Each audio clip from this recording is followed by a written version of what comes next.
ನಾನು ಮೊದಲ ಸಾರಿ ಅವನನ್ನು ನೋಡಿದಾಗ ನನಗೆ ನನ್ನ ಕಣ್ಣುಗಳನ್ನೇ ನಂಬಲಾಗಲಿಲ್ಲ. ಭೂತನ ಕಾಡಿನಲ್ಲಿ ಒಮ್ಮೆ ನಾನು ನಡೆದು ಬರುತ್ತಿರಬೇಕಾದರೆ ಕಿವಿ ಸಮೀಪದ ಕಾಡೊಳಗೆ ಹೆಬ್ಬುಲಿಯನ್ನೇ ನೋಡಿದಂತೆ ತಾರಸ್ವರದಲ್ಲಿ ಬೊಗಳುತ್ತಾ ಗಲಾಟೆ ಮಾಡಿತು. ನಾನು ಕಾಡೊಳಗೆ ನುಗ್ಗಿ ಅದರ ಗಲಾಟೆಗೆ ಕಾರಣವೇನೆಂದು ನೋಡಹೋದಾಗ ಅವನು ನಿಂತಿದ್ದ. ಕಿವಿ ಮನುಷ್ಯರನ್ನು ಕಂಡರೆ ಅಷ್ಟೊಂದೇನೂ ಗಲಾಟೆ ಮಾಡುತ್ತಿರಲಿಲ್ಲ. ಅದು ನಾಗರಿಕ ಉಡುಪಿನಲ್ಲಿ ಯಾರಾದರೂ ಬಂದರೆ ಸುಮ್ಮನೆ ಗುರುಗುಟ್ಟುತ್ತಿತ್ತೇ ವಿನಃ ತುಂಬಾ ಗಲಾಟೆ ಮಾಡುತ್ತಿರಲಿಲ್ಲ. ಅದಕ್ಕೆ ಕಳ್ಳರಿಗೂ ಸುಳ್ಳರಿಗೂ ಒಳ್ಳೆಯವರಿಗೂ ವ್ಯತ್ಯಾಸ ಗೊತ್ತಿತ್ತೋ ಇಲ್ಲವೋ ಸಂಶಯ. ಆದರೆ ಬಡವರಿಗೂ ಶ್ರೀಮಂತರಿಗೂ ಇರುವ ವ್ಯತ್ಯಾಸ ಅದಕ್ಕೆ ಚೆನ್ನಾಗಿ ಗೊತ್ತಿತ್ತು. ಸೂಟು ಪ್ಯಾಂಟು ಹಾಕಿಕೊಂಡು ಕಾರಿನಲ್ಲಿ ಬಂದು ಇಳಿಯುವವರನ್ನು ಕಂಡರೆ ಸುಮ್ಮನೆ ಗುರುಗುಟ್ಟಿ ಅಸಹನೆ ಪ್ರದರ್ಶಿಸುತ್ತಿತ್ತು. ಆದರೆ ಕೊಂಚ ಮಾಸಲಾದ ಅಥವಾ ಹರಿದ ಬಟ್ಟೆಗಳನ್ನು ಹಾಕಿಕೊಂಡು ಸರಿಯಾಗಿ ತಲೆಬಾಚದೆ ಕೂದಲು ಕೆದರಿಕೊಂಡು ಚಪ್ಪಲಿ ಮೆಟ್ಟಿಕೊಂಡು ಒಟ್ಟಿನಲ್ಲಿ ಬಡವರಂತೆ ತೋರಿಸಿಕೊಳ್ಳುವವರನ್ನು ಕಂಡ ಕೂಡಲೇ ರೋಷಾವೇಶದಿಂದ ಆತ ನಮ್ಮ ಮನೆ ಬಳಿ ಬಂದುದೇ ಮಹಾಪರಾಧವೆನ್ನುವಂತೆ ಬೆನ್ನ ಮೇಲಿನ ಕೂದಲು ನಿಮಿರಿಸಿಕೊಂಡು ತನ್ನ ಕರಾಳ ದಂತಪಂಕ್ತಿಗಳನ್ನು ಪ್ರದರ್ಶಿಸುತ್ತಾ ಬಂದವನು ಹೆದರಿ ಓಡಿ ಹೋಗುವಂತೆ ಅಬ್ಬರಿಸಿ ಕೂಗುತ್ತಿತ್ತು.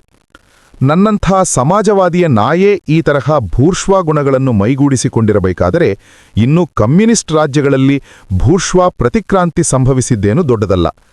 ಗರೀಬಿ ಹಟಾವೋ ಎನ್ನುವ ಇಂದಿರಾಗಾಂಧಿಯವರ ವೇದವಾಕ್ಯವನ್ನು ಕಿವಿ ಈ ತರಹ ತಪ್ಪಾಗಿ ಅರ್ಥ ಮಾಡಿಕೊಂಡು ಅನುಷ್ಠಾನಕ್ಕೆ ತಂದಿದ್ದು ನಿಜಕ್ಕೂ ವಿಷಾದನೀಯ. ಕಿವಿ ಅವತ್ತು ಕಾಡೊಳಗೆ ಘೋರವಾಗಿ ಗಲಾಟೆ ಮಾಡಿದ್ದು ಹೀಗೆ. ನಾನು ಒಡನುಗ್ಗಿ ನೋಡಿದಾಗ ಕಂಡ ಮನುಷ್ಯ ಮೊದಮೊದಲಿಗೆ ನನಗೆ ನರಮನುಷ್ಯನಂತೆ ಕಾಣಲಿಲ್ಲ. ಆಗ ತಾನೇ ನಾವು ಶಿವಮೊಗ್ಗದ ಆನವೇರಿ ಬಳಿ ನವಶಿಲಾಯುಗದ ಶಿಲಾಯುಧಗಳನ್ನು ಚಾಲುಕ್ಯರ ಕಾಲದ ಇಟ್ಟಿಗೆಗಳನ್ನು ಸಂಶೋಧಿಸಿದ್ದೆವು. ಈ ಸಂಬಂಧದಲ್ಲಿ ನಾನು ಶಿಲಾಯುಗದ ಮಾನವರ ರೂಪ ಆಕಾರ ಸಂಸ್ಕೃತಿಗಳ ಬಗ್ಗೆ ವಿಪರೀತ ಓದಿಕೊಂಡಿದ್ದೆ. ಅದೇ ಗುಂಗಿನಲ್ಲಿದ್ದ ನನಗೆ ಕಾಡಿನಲ್ಲಿ ಕಂಡ ಮಾನವ ಸಾಕ್ಷಾತ್ತಾಗಿ ಶಿಲಾಯುಗದಿಂದ ನೇರವಾಗಿ ಅಲ್ಲಿ ಬಂದು ಅವತರಿಸಿದಂತೆ ಕಂಡ. ಅವನನ್ನು ಹಠಾತ್ತಾಗಿ ಕಾಡಿನಲ್ಲಿ ನೋಡಿದ್ದರಿಂದ ನನಗೆ ಒಂದು ಅಪಾಯಕಾರಿ ಪ್ರಾಣಿಯನ್ನು ನೋಡಿದಷ್ಟೇ ಹೆದರಿಕೆ ಕಾಬರಿಗಳಾದವು. ಬೊಗಳುತ್ತಿದ್ದ ನಾಯಿಗೆ ಕಲ್ಲು ತಗೊಂಡು ಹೊಡೆಯಲು ಕೈ ಎತ್ತಿದ್ದವ ನನ್ನನ್ನು ಕಂಡು ಹಾಗೆ ನಿಂತ. ನಾನು ಅವನು ನನ್ನನ್ನು ನೋಡಿದ್ದನ್ನು ಕಿವಿ ನೋಡಿ ಇನ್ನು ಕನ್ನ ಜವಾಬ್ದಾರಿ ಮುಗಿಯಿತು ಎನ್ನುವಂತೆ ಸುಮ್ಮನಾಯಿತು. ಚರ್ಮದ ಉಡುಪಿನಂತೆ ಕಾಣುತ್ತಿದ್ದ ಹರುಕಲು ಗೋಣಿತಾಟಿನಂಥದ್ದೇನನ್ನೋ ಅವನು ಸೊಂಟಕ್ಕೆ ಸುತ್ತಿಕೊಂಡಿದ್ದ. ಎಂದೂ ಸ್ನಾನ ಕಾಣದ ಅವನ ಮೈಮೇಲೆ ಪಾಚಿಯಂತೆ ಕೊಳೆಧೂಳು ಕುಳಿತಿತ್ತು. ತಲೆಕೂದಲೆಲ್ಲ ಜಟಗಟ್ಟ ಹೋಗಿತ್ತು. ಕೈಕಾಲಿನ ಉಗುರುಗಳು ಚಿರತೆ ಉಗುರಿನಂತೆ ಉದ್ದಕ್ಕಿತ್ತು.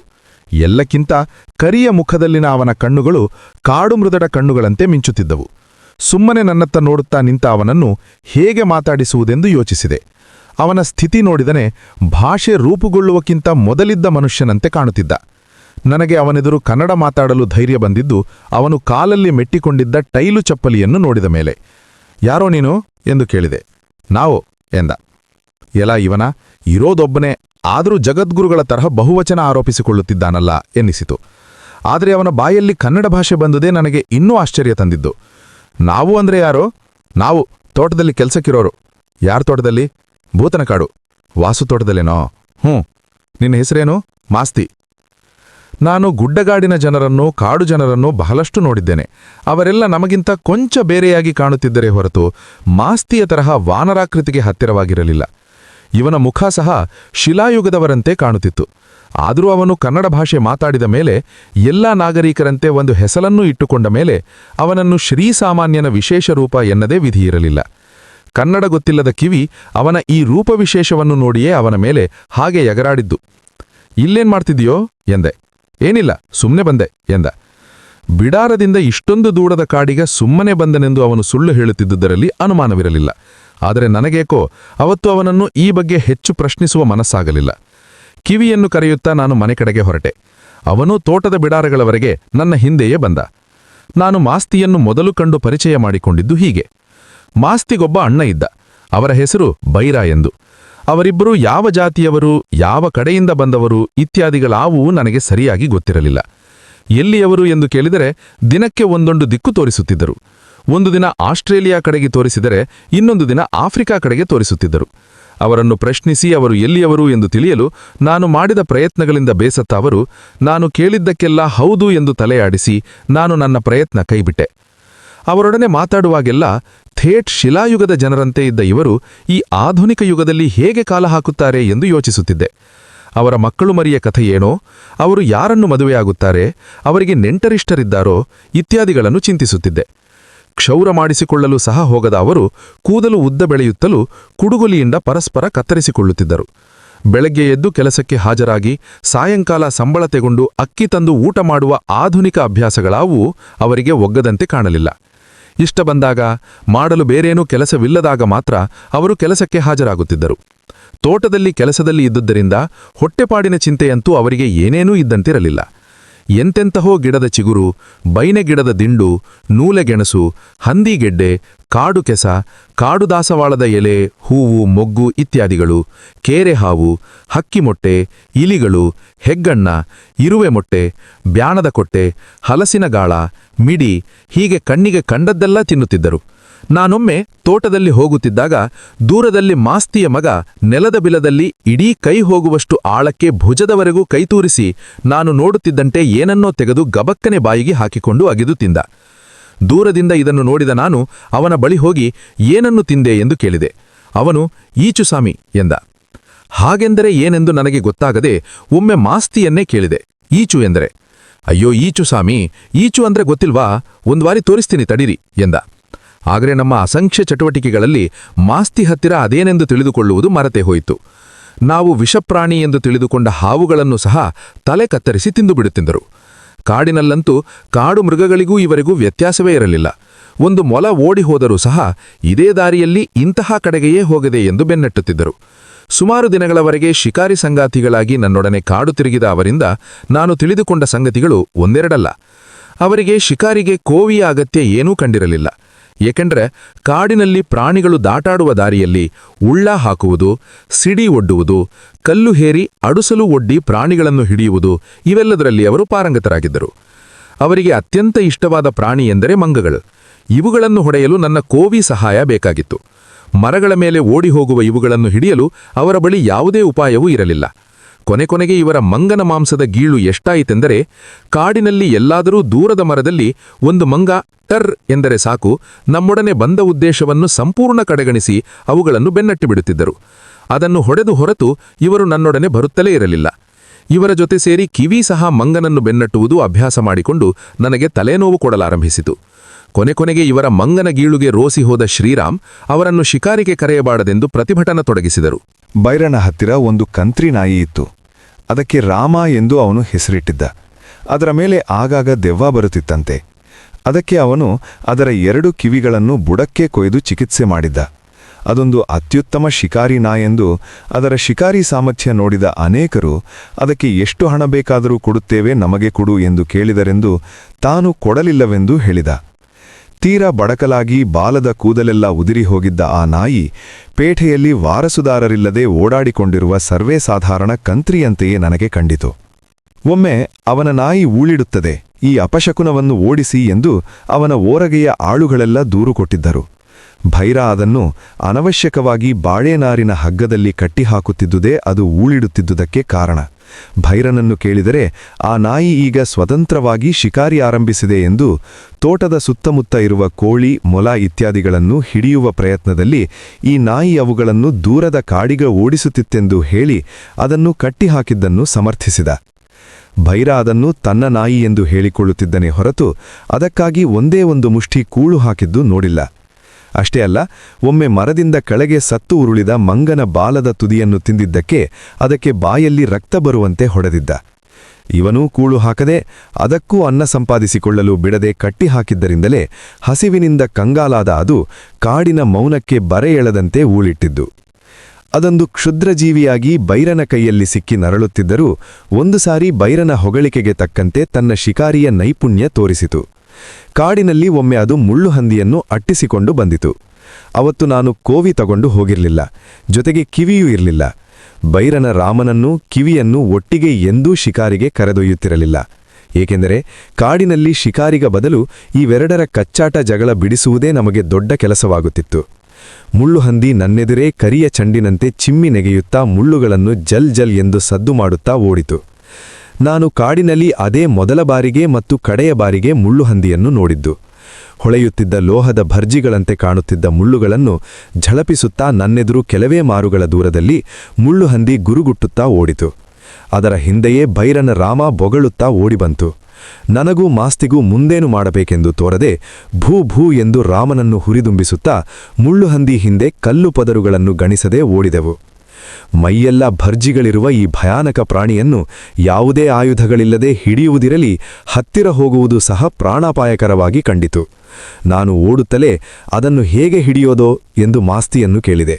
ಅದಕ್ಕೆ ಬೈರ ನನ್ನ ಹಿಂದಿನಿಂದ, ಅದೆಷ್ಟು ದೂರ ಓಡ್ತದೆ, ಇನ್ನೊಂದು 4 ಮಾರು ಓಡಿದರೆ ಸುಸ್ತಾಗದೆ, ಕತ್ತಿ ತಗೊಂಡು ಕಾಲು ಕಡಿದು ಹಾಕುತ್ತೇನೆ ಎಂದು ಆಶ್ವಾಸನೆ ಕೊಟ್ಟ. ನಾನಂತೂ ಪ್ರಾಣ ಹೋದರೂ ಅದರ ಹತ್ತಿರ ಸುಳಿಯಬಾರದೆಂದು ನಿರ್ಧರಿಸಿದ್ದೆ. ಸುಮ್ಮನೆ ಮುಂದೆ ನಡೆಯುವ ನಾಟಕ ನೋಡುವುದಕ್ಕಾಗಿ ಕುತೂಹಲದಿಂದ ಅವರೊಡನೆ ಓಡಿದೆ. ಹೆಚ್ಚು ಕಡಿಮೆ ನಮ್ಮ ಕಣ್ಮುಂದೆಯೇ ಓಡುತ್ತಿದ್ದ ಮುಳ್ಳುಹಂದಿ ಮತ್ತು ನಾಯಿ ಎರಡೂ ಇದ್ದಕ್ಕಿದ್ದಂತೆ ಅಂತರ್ಧಾನವಾದವು. ಹಾಗೆ ಅವೆರಡೂ ಮಾಯವಾಗಿದ್ದು ನೋಡಿ ನಾವು 3 ಜನವು ಚಕಿತರಾಗಿ ನಿಂತೆವು. 2 ನಿಮಿಷ ಕಳೆದಿರಲಿಲ್ಲ.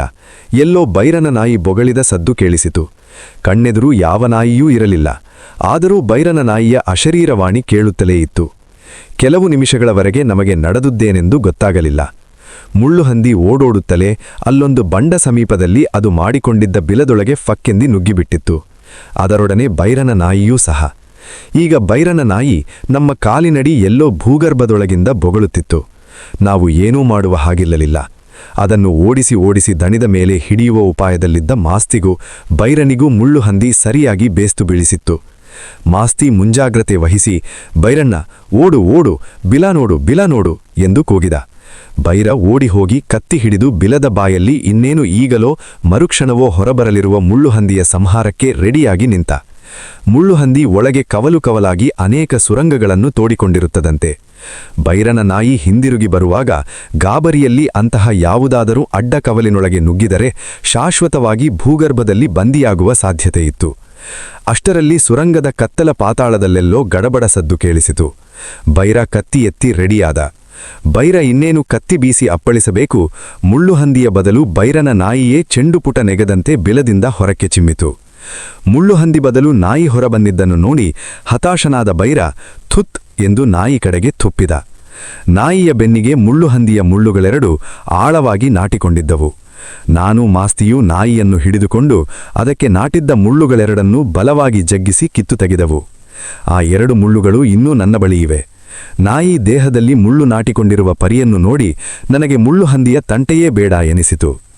ಮುಳ್ಳು ಕಿತ್ತ ಮೇಲೆ ಬೈರನು ಮಾಸ್ತಿಯು ನಾಯಿಯನ್ನು ಮತ್ತೆ ಬಿಲದೊಳಗೆ ಭೂ ಬಿಡಲು ತುಂಬಾ ಪ್ರೋತ್ಸಾಹಿಸಿ ಪ್ರಯತ್ನಿಸಿದರು. ಒಮ್ಮೆ ಪ್ರಾಣ ಸಮೇತ ಕತ್ತಲ ಬಿಲದಿಂದ ಪಾರಾಗಿ ಬಂದ ಬೈರನ ನಾಯಿ ಮಾತ್ರ ಅವರು ಎಷ್ಟೇ ಪ್ರೋತ್ಸಾಹಿಸಿದರೂ ಮತ್ತೆ ಬಿಲದೊಳಗೆ ನುಗ್ಗುವ ಅವಿವೇಕಕ್ಕೆ ಹೋಗಲಿಲ್ಲ. ಬೈರ ನಾಯಿಯ ಹೆದರಿಕೆ ನೋಡಿ ರೇಗಿ 2 ಗುದ್ದಿ ಮುಳ್ಳುಹಂದಿಯ ಬಿಲದೊಳಗೆ ಅದರ ತಲೆ ತೂರಿಸಿ ತಳ್ಳಿದ. ಬಿಲದ ಹೊರಗೂ ಏಟು, ಬಿಲದ ಒಳಗೂ ಏಟು ತಿಂದ ನಾಯಿಗೆ ಒಮ್ಮೆಲೆ ಕೋಪ ಬಂದು ಗುರುಗುಟ್ಟುತ್ತಾ ರೇಗಿ ಬೈರನ ಮೇಲೆ ಹಾರಿ ಅನಂತರ ಸೀದಾ ಮನದಾರಿ ಹಿಡಿದು ಓಡಿಹೋಯಿತು. ಬೈರ ನಾಯಿಯನ್ನು ಮನಸ್ಸಾರೆ ಬೈದ. ಮಾಸ್ತಿಯಂತೂ ಇಂತಹ ನಾಯಿ ಇದ್ದಷ್ಟು ಸತ್ತರೆಷ್ಟು, ಬಿಲದ ಹೊರಗೆ ತಲೆ ಹಾಕಿದಾಗ ನೀನದನ್ನು ಕಡಿನೇ ಬಿಡಬೇಕಿತ್ತು ಎಂದು ಬೈರನಿಗೆ ಸಲಹೆ ಕೊಟ್ಟ. ಬೈರನು ಮಾಸ್ತಿಯು ಅವರ ಶಿಕಾರಿ ನಾಯನು ನಡೆಸಿಕೊಳ್ಳುವ ರೀತಿ ನೋಡಿದರೆ ತುಂಬಾ ಕ್ರೂರಿಗಳು, ನಿರ್ದಯಿಗಳು ಎಂದೆನಿಸುತ್ತಿತ್ತು. ಅವರೊಡನೆ ಅದು ಕಾಡು ತಿರುಗಿ ಶಿಕಾರಿಯಲ್ಲಿ ಸಹಾಯ ಮಾಡಿದರೂ ಅದರ ಬಗ್ಗೆ ಕೊಂಚವಾದರೂ ಕರುಣೆ, ಕೃತಜ್ಞತೆ ತೋರಿಸುವುದಿಲ್ಲವಲ್ಲ ಎಂದು ವ್ಯಸನವಾಗುತ್ತಿತ್ತು. ಆದರೆ ಈಗನಿಸುತ್ತೆ ಅವರು ನಾಯಿಗೆ ನಮ್ಮಂತೆ ಮಾನವೀಯ ವ್ಯಕ್ತಿತ್ವವನ್ನು ಆರೋಪಿಸುತ್ತಿರಲಿಲ್ಲ ಎಂದು. ನಾಯನ್ನು ನಾಯಿಯಂತೆಯೂ, ಮನುಷ್ಯರನ್ನು ಮನುಷ್ಯರಂತೆಯೂ, ಪ್ರಾಣಿಗಳನ್ನು ಪ್ರಾಣಿಗಳಂತೆಯೂ ನೋಡುತ್ತಿಟ್ಟರಷ್ಟೆ. ನಾಯಿಗೆ ನಾವು ಮಾಡುವಂತೆ ಮಾನವೀಯ ವ್ಯಕ್ತಿತ್ವವನ್ನು ಆರೋಪಿಸಿ ನಮ್ಮಂತೆಯೇ ಅದು ಎಂದು ನೋಡುವುದರಿಂದ ಅದಕ್ಕೆ ಸಂತೋಷವಾಗಲಿ ಪ್ರಯೋಜನವಾಗಲಿ ಉಂಟೆ ಎಂದು ನನಗೆ ಅನುಮಾನ. ಆ ನಾಯಿಯು ಅನೇಕ ವೇಳೆ ಶಿಕಾರಿಯಲ್ಲಿ ಹೊಡೆದ ಚಿಕ್ಕಪುಟ್ಟ ಪ್ರಾಣಿಗಳನ್ನು ಹೊತ್ತುಕೊಂಡು ಕಾಡೊಳಗೆ ಓಡಿಬಿಡುತ್ತಿತ್ತು.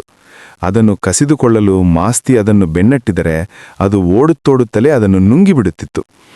ಆದರೂ ಅವರಿಗೂ ಅವರ ನಾಯಿಗೂ ಇದ್ದ ನಂಟು ಯಾವ ಥರದ್ದೋ ಗೊತ್ತಿಲ್ಲ. ಯಾವಾಗಲೂ ಅವರ ಬಿಡಾರದ ಎದುರು ಸುರುಳಿ ಸುತ್ತುಕೊಂಡು ನಿದ್ದೆ ಮಾಡುತ್ತಾ ಯಾರು ಹೊಸಬರು ಮುಖ ಹಾಕಿದರೂ ಬೊಗಳಿ ಗಲಾಟೆ ಮಾಡುತ್ತಿತ್ತು. ಅವರು ಕಾಡು ತಿರುಗಲು ಹೊರಟರೆಂದರೆ ಇದೂ ಅವರೊಡನೆ ಹೊರಡುತ್ತಿತ್ತು. ಬೈರನಿಗೆ ಮಾಸ್ತಿಗಿಂತ ಕೊಂಚ ಹೆಚ್ಚು ನಾಗರಿಕ ಪ್ರಪಂಚದ ಪರಿಚಯ ಇದ್ದ ಹಾಗಿತ್ತು. ಅವನು ಪಟಾಸು ಮದ್ದು ಮತ್ತು ಧಡಾಕಿ ಮದ್ದು ತಂದು ನಾಡು ಬಾಂಬುಗಳಂಥ ಸಿಡಿಮದ್ದಿನ ಉಂಡೆಗಳನ್ನು ಮಾಡುತ್ತಿದ್ದ. ಬೆಣಚು ಕಲ್ಲುಗಳನ್ನು ತುಂಬಿ ಅವನು ಮಾಡುತ್ತಿದ್ದ ಉಂಡೆಗಳನ್ನು ಅಮುಕ್ಕಿದರೆ ಸಾಕು, ಅವು ಧಡೀರೆಂದು ಸಿಡಿಯುತ್ತಿದ್ದವು. ಅವನ್ನು ಮಂಗನ ಕರುಳಿನಲ್ಲೋ ಅಥವಾ ದುರ್ನಾತ ಹೊಡೆಯುವ ಚರ್ಮದಲ್ಲೋ ಸುತ್ತಿಟ್ಟರೆ ಕಾಡು ಹಂದಿಗಳು ಅದನ್ನು ದವಡೆಯಲ್ಲಿ ಅಗಿದಾಗ ಸಿಡಿದು ಅವು ಸತ್ತು ಬೀಳುತ್ತಿದ್ದವು. ಭೈರ ಏನೋ ಉಂಡೆ ಮಾಡಿದ್ದಾನೆ, ಅದರಲ್ಲಿ ಕಾಡು ಹಂದಿ ಬೀಳುತ್ತದಂತೆ ಎಂದು ಇತರ ತೋಟದ ಆಳುಗಳು ಮಾತಾಡುವುದನ್ನು ಕೇಳಿದ್ದೆ. ಆದರೆ ನಾನು ಅವನ ಉಂಡೆಯನ್ನಾಗಲಿ ಅದನ್ನು ಅಗಿದು ಸತ್ತ ಹಂದಿಯನ್ನಾಗಲಿ ನೋಡಿರಲಿಲ್ಲ. ಅವರ ಬಳಿ ಇಂಥವು ಲಕ್ಷಾಂತರ ಶಿಕಾರಿ ವರಸೆಗಳಿದ್ದುದರಿಂದ ಅವುಗಳಲ್ಲಿ ಯಾವುದನ್ನು ಅಂತ ನಾನು ಕೇಳಿ ತಿಳಿದುಕೊಳ್ಳಲಿ. ಆದರೆ ಒಮ್ಮೆ ನಾನು ಮೈಸೂರಿಗೆ ಹೋಗಿದ್ದಾಗ ರಾತ್ರಿ ಭೂತನಕಾಡು ತೋಟದಲ್ಲಿ ಢಮಾರೆಂದು ಸದ್ದಾಯಿತು. ಹಂದಿ ಬಿತ್ತು ಎಂದುಕೊಂಡ ಭೈರ, ಮಾಸ್ತಿ ಇಬ್ಬರು ಟಾರ್ಚ್ ಕೇಳಲು ಮನೆಗೆ ಬಂದರು. ಸರಿ, ಸುದ್ದಿ ಎಲ್ಲರಿಗೂ ಗೊತ್ತಾಯಿತು. ಎಲ್ಲ ಗುಂಪು ಕೂಡಿ ತೋಟಕ್ಕೆ ಹೋಗಿ ಟಾರ್ಚ್ ಹಾಕಿ ನೋಡಿದಾಗ ಭೈರ ಉಂಡೆ ಇಟ್ಟ ಜಾಗದಲ್ಲಿ ದೊಡ್ಡ ಹಂದಿಯೊಂದು ಕುಳಿತಿದೆ. ಇನ್ನೂ ಕಣ್ಣು ಮಿಟುಕಿಸುತ್ತಿದ್ದ ಅದನ್ನು ನೋಡಿ ಯಾರಿಗೂ ಅದರ ಹತ್ತಿರ ಹೋಗಲು ಧೈರ್ಯ ಬರಲಿಲ್ಲ. ಭೈರ ಹೇಳಿದ, ನಾಳೆ ಬೆಳಗಾಗೋದ್ರೊಳಗ ಅದು ಫೈಸಲಾಗೋಗಿದ, ಬನ್ನಿ ಎಂದ. ಅವನ ಆಶ್ವಾಸನೆಯಿಂದ ಸಮಾಧಾನಗೊಂಡ ಎಲ್ಲರೂ ಹಿಂದಿರುಗಿದರು. ಹೋದ ಗುಂಪೆಲ್ಲ ಇನ್ನೂ ಅವರವರ ಮನೆ ಕದ ದಾಟಿಲ್ಲ. ಅಷ್ಟರೊಳಗೆ ಢಮಾರೆಂದು ಇನ್ನೊಂದು ಸದ್ದು, ಈ ಸಾರಿ ಬೇರೆ ದಿಕ್ಕಿನಿಂದ. ಮತ್ತೆ ಅತ್ತ ಕಡೆಗೆ ಎಲ್ಲರೂ ಹೋದರು. ಅಲ್ಲೂ ಇನ್ನೊಂದು ದೊಡ್ಡ ಹಂದಿ ಏನೂ ಆಗದ ಹಾಗೆ ಪಿಳಿಪಿಳಿ ಕಣ್ಣು ಬಿಡುತ್ತಾ ಕುಳಿತಿತ್ತು. ಸರಿ, ಇದೂ ಬೆಳಗ್ಗೆ ಸತ್ತಿರುತ್ತೆ ಎಂದುಕೊಂಡು ಎಲ್ಲ ಹಿಂದಿರುಗಿದರು. 2 ಭಾರಿ ಹಂದಿಗಳು. ತೋಟದಲ್ಲಿ ರಾತ್ರಿ ಯಾರಿಗೂ ನಿದ್ದೆ ಬಂದಿಲ್ಲ. ಕೆಲವರಂತೂ ಹಂದಿ ಸಾರಿಗೆ ಕಾರ ಸಹ ಕಡೆದಿದ್ದಾರೆ.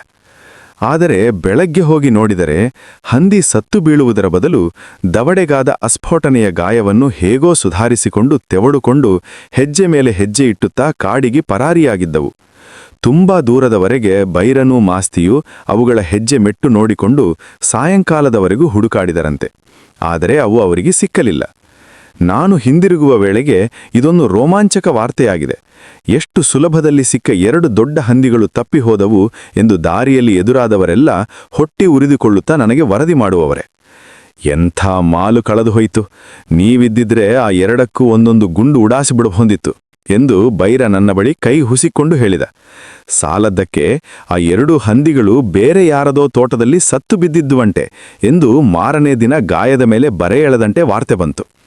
ಇದೆಲ್ಲ ಆದ 1 ವಾರದ ತರುವಾಯ ಭೈರ ಉಂಡೆ ಇಡಲು ಹೊರಟವನು ಸಂಜೆ ತೋಟದಲ್ಲಿ ನನಗೆ ಎದುರಾದ. ಅವನ ಬಳಿ ಇನ್ನೊಂದೇ ಉಂಡೆ ಉಳಿದಿತ್ತು. ಹಂದಿ ಖಚಿತವಾಗಿ ಓಡಾಡುವ ಜಾಗವೊಂದನ್ನು ನೋಡಿ ಅಲ್ಲಿ ಉಂಡೆ ಇಟ್ಟು ಬರಲು ಹೊರಟಿದ್ದ ಅವನೊಡನೆ ನಾನು ಹೊರಟೆ. ಕೋವಿ ಹಿಡಿದ ನನ್ನನ್ನು ನೋಡಿ ಶಿಕಾರಿಗೆ ಹೊರಟರೆಂದೆಯೇ ತಿಳಿದು ಭೈರನ ನಾಯಿ ರಾಮ ಚಕ್ರಾಕಾರವಾಗಿ ಬಾಲ ತಿರುಗಿಸುತ್ತಾ ಬೂದಿಗುಡ್ಡೆಯ ಹೊಂಡದಿಂದ ಮೇಲೆದ್ದು ಬಂತು. ಭೈರ ಜೋರು ಮಾಡಿ ಅದನ್ನು ಹಿಂದಕ್ಕೆ ಕಳುಹಿಸಿದ. ಭೈರನ ಜೊತೆ ಕಂಪನಿ ಕೊಡುವುದು ಅಸಾಧ್ಯವಾಗಿತ್ತು. ಉಂಡೆಗೆ ಸುತ್ತಿದ ಕೊಳತ ಕರುಳಿನ ದುರ್ವಾಸನೆ ಹೊಟ್ಟೆ ತೊಳಸುವಂತೆ ಅವನಿಂದ ಹೊಮ್ಮುತ್ತಿತ್ತು. ಭೂತನಕಾಡುಗುಡ್ಡ ಹತ್ತಿ ಅದರ ನೆತ್ತಿಯಲ್ಲಿದ್ದ ಕೋಡುಗಲ್ಲಿನ ಬಳಿಗೆ ಬರುವ ವೇಳೆಗಾಗಲೇ ಅವನ ಉಂಡೆಯ ದುರ್ವಾಸನೆ ನನಗೆ ಅಸಹನೀಯವಾಗತೊಡಗಿತ್ತು. ನನ್ನ ಕಿವಿ ಕಣ್ಣುಗಳೆಲ್ಲ ಮಂದವಾಗುವಂತೆ ಉಂಡೆಯ ವಾಸನೆ ನನ್ನ ಇಂದ್ರಿಯಗಳ ಮೇಲೆ ಉಗ್ರ ದಾಳಿ ಆರಂಭಿಸಿತ್ತು. ನನ್ನನ್ನು ಬಂಡೆಯ ಬಳಿಯೇ ನಿಲ್ಲಲು ಭೈರ ಹೇಳಿದೆ. ಯಾಕೋ, ಅಕಸ್ಮಾತ್ ಹಂದಿ ಬಿದ್ರೆ ನಾನೇನು ಕದ್ದುಕೊಂಡು ಹೋಗ್ತೇನಾ ಎಂದು ಕೇಳಿದೆ. ಹಾಗಲ್ಲ, ಅದು ಮುಷ್ಟ ಅಂದ. ಅವನ ಡಿಕ್ಷನರಿಯಲ್ಲಿ ಮುಷ್ಟ ಅಂದ್ರೆ ಏನರ್ಥವೋ ಗೊತ್ತಿಲ್ಲ. ಅವನಿಂದ ಹೊಮ್ಮುತ್ತಿದ್ದ ದುರ್ವಾಸನೆಯ ಪರಿವೇಶದಿಂದ ಪಾರಾದರೆ ಸಾಕೆಂದು ಆ ಪದದ ಅರ್ಥ ಕೇಳದೆ ಸಂತೋಷದಿಂದಲೇ ಆಯಿತು ಎಂದು ಸಮ್ಮತಿಸಿದೆ. ಅವನು ಮುಂದೆ ಹೋದ. ಅವನು ಮುಂದೆ ತುಂಬಾ ದೂರ ಹೋಗಿರಬೇಕು. ಎಷ್ಟು ಹೊತ್ತು ಕಾದರೂ ಅವನು ಬರಲೇ ಇಲ್ಲ. ಸಂಜೆ ಆಗುತ್ತಿತ್ತು. ಮುಳುಗುವ ಸೂರ್ಯನಿಗೆ ಅಡ್ಡಾಗುತ್ತಿದ್ದ ದೂರದ ಬೆಟ್ಟಗಳ ಕಾಡಿನ ನೆರಳು ಕವಿಯಲ್ಲಿರುವ ಕತ್ತಲೆಗೆ ಮುನ್ನುಡಿ ಎನ್ನುವಂತೆ ಕಣಿವೆ ಕಾಡುಗಳೆಲ್ಲ ಆವರಿಸುತ್ತಿತ್ತು. ಕಾಜಾಣ ಹಕ್ಕಿಗಳು ಸಮೀಪದಲ್ಲೆಯೇ ಯಥೇಚ್ಛವಾಗಿ ಬೆಳೆದಿದ್ದ ವಾಟೆ ಬಿದಿರಿನ ಮೇಲೆ ಕುಳಿತುಕೊಂಡು ಸಿಳ್ಳಿನ ರಾಗಾಲಾಪನೆ ಆರಂಭಿಸಿದವು. ಕುಟುರಗಳು ಸರ್ವಾಂತರ್ಯಾಮಿಗಳಂತೆ ಎಲ್ಲ ಮರಗಳಿಂದಲೂ ಟುರ್ ಕುರ್ಟು ಎಂದು ಛಂದೋಬದ್ಧವಾಗಿ ಕೂಗತೊಡಗಿದವು. ದೂರದ ಕಣಿವೆಯಲ್ಲಿ ಧುಮ್ಮಿಕ್ಕುತ್ತಿದ್ದ ಜಲಪಾತದ ಸದ್ದು ಗಾಳಿ ನನ್ನ ಕಡೆಗೆ ಬೀಸಿದಾಗ ಕೇಳಿಸುತ್ತಿತ್ತು. ಕಾಡುಕೋಳಿಗಳು ಜಿಡೊಳಗೆ ಪಟ್ಪಟ್ಟೆಂದು ಗಟ್ಟಿ ಸದ್ದು ಮಾಡಿ ಮರಗಳ ಮೇಲೆ ಹಾರಿ ಕುಳಿತು ಕೂಗಿದವು. ಇವರಿಗೋ ಅವನ ಉಂಡೆಯ ಉಸಿರು ಕಟ್ಟಿಸುವ ದರಿದ್ರ ವಾಸನೆಯಲ್ಲಿ ಮುಳುಗಿ ಹೋಗಿದ್ದ ನನ್ನ ಯಾವ ಇಂದ್ರಿಯಗಳಿಗೂ ಇದು ಗಮನಕ್ಕೆ ಬಂದಿರಲಿಲ್ಲ. ಭೈರ ಬರಲಿಲ್ಲ. ಕಾಡಿನ ಸೊಳ್ಳೆಗಳು ನನ್ನ ಇರುವನ್ನು ಉತ್ತೆ ಮಾಡಿಕೊಂಡು ಕುಯ್ದುಡುತ್ತಾ ಒಂದೊಂದಾಗಿ ಬಂದು ನನ್ನ ಕೈಕಾಲುಗಳಿಗೆ ಕಚ್ಚತೊಡಗಿದವು. ಕೆಲವಂತೂ ಅಂಗಿಯ ಮೇಲಿಂದಲೇ ಚರ್ಮಕ್ಕೆ ಇಂಜೆಕ್ಷನ್ ಕೊಟ್ಟವು. ಇನ್ನೂ ತಡ ಮಾಡುತ್ತಿರುವ ಭೈರನ ಮೇಲೆ ನನ್ನ ಅಸಮಾಧಾನ ಹೆಚ್ಚಾಗತೊಡಗಿತ್ತು. ನಾನು ಭೈರನನ್ನು ಗಟ್ಟಿಯಾಗಿ ಕೂಗಿ ಕರೆಯಲು ಯೋಚಿಸಿದ್ದೆ. ಇಷ್ಟರಲ್ಲಿ ಗಿರಿಕಾರಣಗಳೆಲ್ಲ ನಡುಗುವಂತೆ ಢಮಾರೆಂದು ಸದ್ದು ಮೊಳಗಿ ದೂರದ ಕಣಿವೆಗಳಿಂದ ಅನುಕರಣಿತವಾಯಿತು. ನಾನು ಕುಳಿತಲ್ಲೇ ಬೆಚ್ಚಿಬಿದ್ದೆ. ನನಗೆ ಮುಂದೆ ಏನು ಮಾಡುವುದೆಂದು ತೋರಲಿಲ್ಲ. ಕ್ಷಣಾರ್ಧದಲ್ಲಿ ನೂರಾರು ಭಯಂಕರ ಕಲ್ಪನೆಗಳು ನನ್ನ ತಲೆಯೊಳಗೆ ಹಾದುಹೋದವು. ಭೈರ ಇಟ್ಟ ಉಂಡೆಯನ್ನು ಇಷ್ಟು ಬೇಗ ಕಾಡು ಹಂದಿ ಬಂದು ಅಗಿಯಲು ಸಾಧ್ಯವಿರಲಿಲ್ಲ. ಹಾಗಾದರೆ ಉಂಡೆ ಇಟ್ಟಾಗ ಭೈರನ ಕೈಯಲ್ಲೇಯಾ ಸ್ಫೋಟಿಸಿತೆ? ಇಡುತ್ತಾ ಇವನು ಅದನ್ನು ಎತ್ತಿ ಹಾಕಿರಬೇಕು, ಅಥವಾ ಇಟ್ಟ ಜಾಗ ಮರೆತು ಹಿಂದಿರುಗುತ್ತಾ ಅದನ್ನು ಕಾಲಲ್ಲಿ ತುಳಿದಿರಬೇಕು. ಒಟ್ಟಿನಲ್ಲಿ ಭಯಂಕರ ಅನಾಹುತವೊಂದು ಖಂಡಿತ ಸಂಭವಿಸಿದೆ. ಇವನ ಹಾಗಲ, ನಾನ್ಯಾಕಾದರೂ ಈ ಅವಿವೇಕಿಯ ಜೊತೆ ಬಂದೆನೋ? ಈಗ ಮುಂದೆ ಏನು ಮಾಡುವುದು?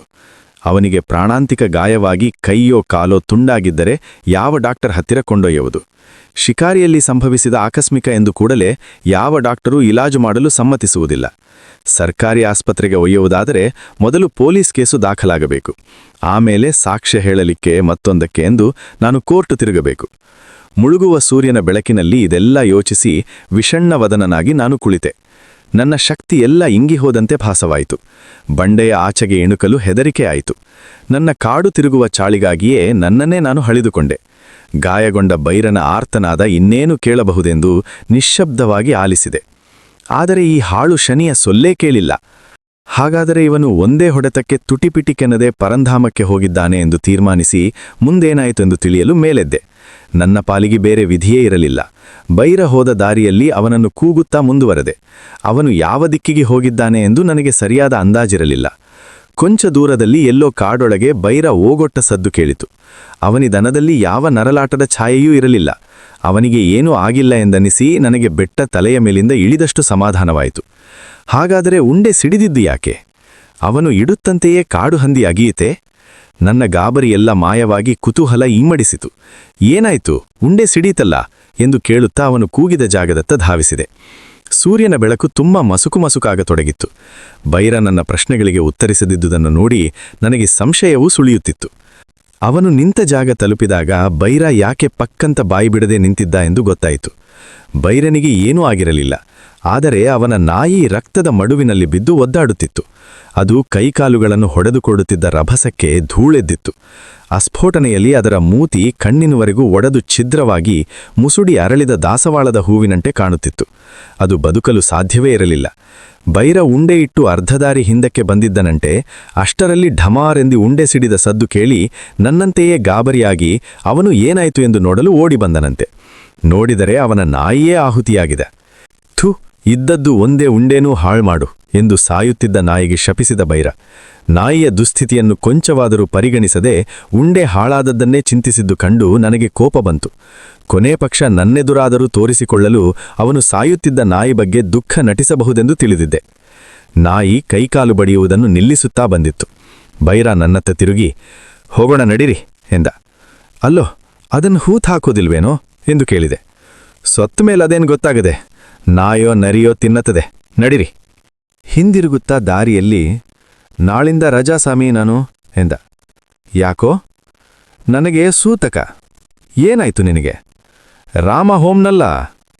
ನಸುಗತ್ತಲಲ್ಲಿ ಅವನ ಕಣ್ಣಿನಲ್ಲಿ ನೀರು ತುಂಬಿದಂತೆ ಕಂಡಿತು.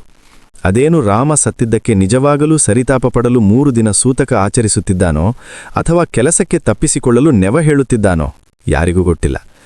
ಆದುವರ ಆಧಾರದ ಮೇಲೆ ಆಲೋಚಿಸಿದರೆ ಹೇಗೆ ಯೋಚಿಸಿದರೂ ಅದೇ ಸರಿ ಅನ್ನುವಂತೆ ಕಾಣುತ್ತದೆ. ಭೈರ ಮಾಸ್ತಿ ಇವರೆಲ್ಲ ಒಳ್ಳೆಯವರೋ ಕೆಟ್ಟವರೋ ತೀರ್ಮಾನಿಸುವ ಜವಾಬ್ದಾರಿ ಬಿಟ್ಟು ಬರೀ ನಡೆದಷ್ಟನ್ನು ಹೇಳುವುದು ಒಳ್ಳೆಯದು. ಒಂದು ದಿನ ಏನೋ ಒಂದು ಪ್ರಯೋಗ ಮಾಡಲು ಹೋಗಿ ವಿನಾಕಾರಣ ಎಂಥ ತೊಂದರೆಗೆ ಸಿಕ್ಕಿಕೊಂಡೆ ಎಂದರೆ ಅದನ್ನು ಅದರ ಪೂರ್ವಾಪರಗಳೊಂದಿಗೆ ತಿಳಿಸುವುದೇ ಈ ಕಥೆ. ಹಕ್ಕಿಗಳ ಫೋಟೋಗಳನ್ನು ನಾನು ಮೊದಲು ಪುಸ್ತಕಗಳಲ್ಲಿ, ನಿಯತಕಾಲಿಕಗಳಲ್ಲಿ ನೋಡಿದಾಗ ಅವುಗಳ ಅಂದಚಂದಗಳನ್ನು ಎಲ್ಲರಂತೆಯೇ ಪ್ರಶಂಸಿಸುತ್ತಿದ್ದೆ. ಆದರೂ ಆ ಚಿತ್ರಗ್ರಾಹಕ ಫೋಟೋ ತೆಗೆಯಲು ಪಟ್ಟಿರಬಹುದಾದ ಕಷ್ಟ, ತೊಂದರೆಗಳ ಅಂದಾಜು ಇರಲಿಲ್ಲ. ನೀವೂ ಸಹ ಚಿತ್ರಗ್ರಾಹಕರಾಗದ ಹೊರತು ಚಿತ್ರಗಳನ್ನು ನೋಡಿ ಮೆಚ್ಚಬಹುದೇ ವಿನಃ ಅವುಗಳನ್ನು ತೆಗೆಯುವ ಕಷ್ಟ ಏನೆಂಬುದು ನಿಮಗೆ ಗೊತ್ತಾಗುವುದೇ ಇಲ್ಲ. ನಾನು ಈವರೆಗೆ 5,000-6,000 ಹಕ್ಕಿಗಳ ಫೋಟೋ ತೆಗೆಬರಬಹುದು. ಅವುಗಳಲ್ಲಿ ಅರ್ಧದಷ್ಟು ನೆಗೆಟಿವ್ಗಳಲ್ಲಾದರೂ ನಾನು ತೆಗೆಯಬಯಸಿದ ಹಕ್ಕಿಗಳೇ ಇಲ್ಲ ಎಂದ ಮೇಲೆ ಎಷ್ಟೊಂದು ಕಾಲ, ಫಿಲ್ಕು, ಹಣ ವ್ಯರ್ಥವಾಗಿರಬಹುದು ನೀವೇ ಊಹಿಸಿ. ಇದಕ್ಕೆ ಮುಖ್ಯ ಕಾರಣ ಹಕ್ಕಿಗಳ ಫೋಟೋ ತೆಗೆಯಲು ಹೋದ ಛಾಯಾಗ್ರಾಹಕನಿಗೆ ತನ್ನ ಕ್ಯಾಮೆರಾ ಒಂದನ್ನುಳಿದು ಇನ್ನು ಯಾವುದೂ ಅವನ ಹತೋಟಿಯಲ್ಲಿಲ್ಲದ ಪ್ರತಿಕೂಲ ಸನ್ನಿವೇಶದಲ್ಲಿ ಅವನು ಕೆಲಸ ಮಾಡಬೇಕಾಗುತ್ತದೆ. ಬೆಳಕು, ಹಕ್ಕಿಗಳು, ಅವುಗಳ ಭಂಗಿ, ಹಿನ್ನೆಲೆ ಇವು ಯಾವುವೂ ನಿಮ್ಮ ಇಷ್ಟಕ್ಕೆ ತಕ್ಕಂತೆ ಇರುವುದೇ ಇಲ್ಲ. ಬೆಳಗಿನಿಂದ ಸಂಜೆಯವರೆಗೆ ಹಠಯೋಗದ ಭಂಗಿಯಲ್ಲಿ ಮರೆಯೊಳಗೆ ಕುಳಿತ ಛಾಯಾಗ್ರಾಹಕ ಸಹನೆಯಿಂದ ಕಾದು ಇರುವ ಸನ್ನಿವೇಶವನ್ನೇ ಅತ್ಯುತ್ತಮವಾಗಿ ಬಳಸಿಕೊಳ್ಳಲು ಹೆಣಗಬೇಕು.